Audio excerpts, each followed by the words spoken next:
साथियों, क्या आवाज नहीं आ रही थी क्या?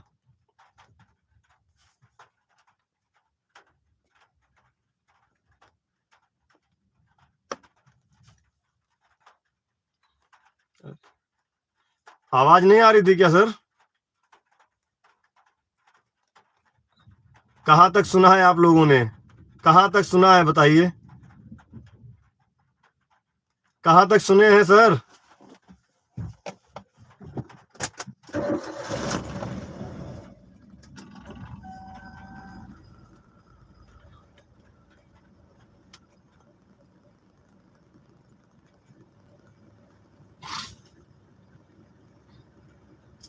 अब आवाज आ रही है मित्रों?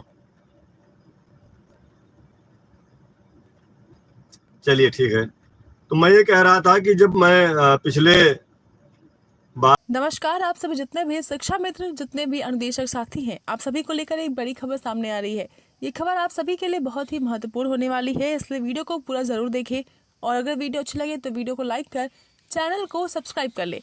आप सभी को पता होगा कि चुनाव से पहले यानी कि आचार संहिता लगने से पहले आप सभी के लिए कमेटी के द्वारा रिपोर्ट जारी करनी थी। आप सभी के लिए प्रस्ताव भी पारित करना था, जिसमें सरकार को ये बताना था कि वो आपकी मानदेय में वृद्धि करेगी या फिर आप सभी का नियमितीकरण करेगी। फिलहाल उसके बाद आचार संहिता लग गई, लेकिन इसके बाद उम्मीद थी कि आचार संहिता की खत्म होते ही आप सभी के लिए सरकार के द्वारा कुछ न कुछ अच्छा काम किया जाएगा। अब आचार संहिता भी खत्म हो चुकी है। क्या आप सभी के लिए सरकार के द्वारा कोई फैसला लिया गया है या नहीं, जानेंगे इस वीडियो में, इसलिए वीडियो को पूरा जरूर देखिए। एक दिन पहले श्रीमान प्रमुख सचिव महोदय को अकेले बुलाया था, उनसे चर्चा हुई। कल उन्होंने पुनः माननीय विधि शिक्षा मंत्री महोदय, महानिदेशक महोदया और श्रीमान प्रमुख सचिव महोदय के साथ विभागीय बैठक की और बेसिक शिक्षा विभाग में बात करते हुए उन्होंने शिक्षा मित्र प्रकरण पर भी चर्चा की और बहुत जल्द इसका परिणाम आपको देखने को मिलेगा। मैंने पहले भी कहा था, बहुत ज़्यादा उतावले ना हो सभी लोग। अभी कुछ लोग हमारे साथी जो धरने की बात कर रहे हैं, जो लोग, तो मैंने देखा कि कुछ पदाधिकारी भी विभिन्न संगठनों के हैं जो उकसाने का काम कर रहे हैं। आज हमारे पास एक बड़े पत्रकार हैं, वरिष्ठ पत्रकार हैं, उनका कहना था कि आप लोग कलम बंद हड़ताल कर दीजिए। मैंने कहा क्यों कर दें? उन्होंने कहा सरकार आपकी बात नहीं सुन रही है। हमने कहा बात नहीं सुन रही है वो ठीक है, लेकिन हम कलम बंद अगर करेंगे तो बच्चों का भविष्य चौपट होगा।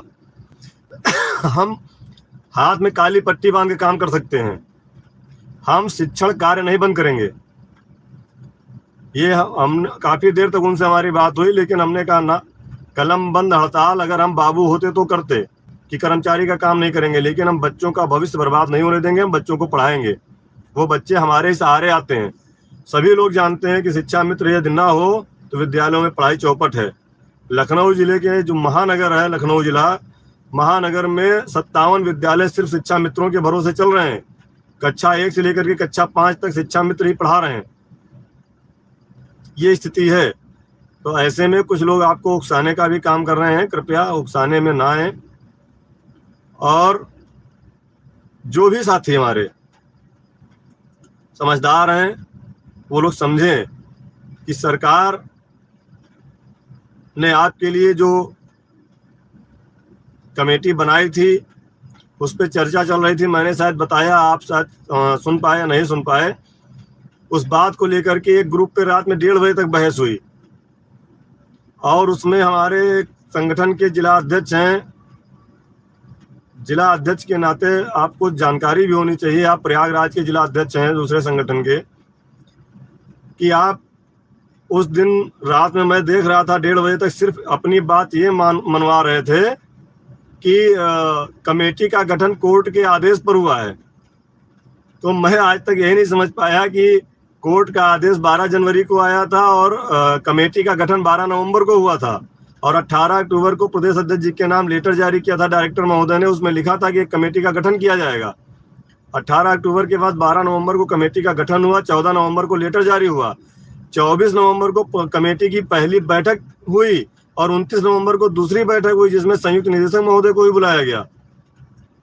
उसके बाद दिसंबर में निर्धारण हो गया कि 18 जनवरी को बैठक होगी कमेटी की, जिसमें आपके प्रदेश अध्यक्ष और प्रदेश महामंत्री भी बैठक में थे, और आप रात में केवल इस बात पे बहस कर रहे थे कि कमेटी का गठन कोर्ट के आदेश से होगा। हम कहे चलिए कोर्ट के आदेश भी मान लेते हैं, लेकिन अब बहस का मुद्दा यह नहीं कमेटी क्यों बनी, बहस का मुद्दा यह है कमेटी ने जो प्रस्ताव बनाया था उस प्रस्ताव को कैसे पास कराया जाए, जिसके लिए हम लगातार दौड़ रहे हैं। कमेटी का जो प्रस्ताव बना था, कुछ लोग कह रहे हैं कहाँ चला गया, वो कहीं नहीं गया। मैंने बार बार कहा है कि वो माननीय श्रीमान मुख्य सचिव महोदय के यहाँ तक हमारा प्रस्ताव गया था, और वहां पर सरकार के द्वारा ये कहा गया था कि इस प्रकरण को चुनाव के बाद देखेंगे। और चुनाव खत्म होने के बाद मैं इस गंभीर परिस्थितियों में भी 12 जून से लगातार इस चीज को वॉच कर रहा हूँ, रन कर रहा हूँ, देख रहा हूँ, जा रहा हूँ, सबसे मिल रहा हूँ। ऐसा कोई अधिकारी नहीं बचा जिससे मुलाकात ना हुई हो, जिससे हमने निवेदन न किया हो। माननीय मंत्री जी से भी हमने निवेदन किया, माननीय मुख्यमंत्री जी तक भी अपनी बात पहुंचाने का प्रयास किया। तो जब चीजें पॉजिटिव वे में चल रही हों, अब तुरंत उत्तर प्रदेश सरकार के लिए एक हमारा प्रकरण ही नहीं, बहुत बड़े बड़े प्रकरण है, वो धीरे धीरे काम चल रहा है। और माननीय मुख्यमंत्री जी से मिलने के बाद आपने देखा कि प्रक्रिया आपकी आगे बढ़ी है, प्रक्रिया आपकी आगे बढ़ी है, और इस प्रक्रिया में आपका लाभ होना, आपका काम होना निश्चित है। इसलिए आप लोग परेशान ना हो, बिल्कुल। आप से ज्यादा हम परेशान हैं, क्योंकि हम प्रतिदिन दौड़ रहे हैं अपने 1,50,000 परिवार के लिए। कितनी विषम परिस्थितियों में दौड़ रहे हैं, शायद कुछ लोगों को एहसास है, और कुछ लोग तो अब वही जो प्रयागराज के अमुक साथी के हमारे जिला अध्यक्ष हैं, उन्होंने एक ग्रुप पे लिखा था। मैं तो ईश्वर से प्रार्थना करता हूं कि ऐसी परिस्थितियां किसी साथी